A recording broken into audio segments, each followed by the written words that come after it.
எல்லாரும் சொல்லுங்க. அவ்வளவுதான்.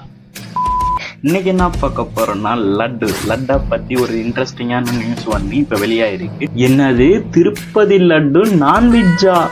லட்டுல ஃபிஷ் ஆயிலு பீஃப் ஃபேட்டை போட்டு செஞ்சா எப்படி இருக்கும்?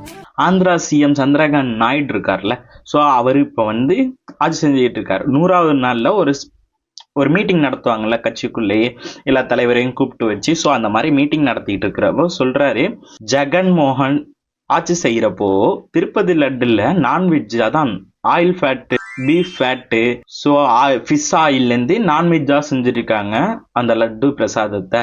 எல்லாரும் சொல்லுங்க. அவ்வளவுதான். ஸோ நம்ம வந்திருக்காங்க, வரலாம் இல்ல, அவனை சொல்லி நிறுத்துங்களேன்டா. அவன் நிறுத்துற, அது லூசுக்கு மட்டும் வந்துட்டே இருக்கான். மக்களுக்கு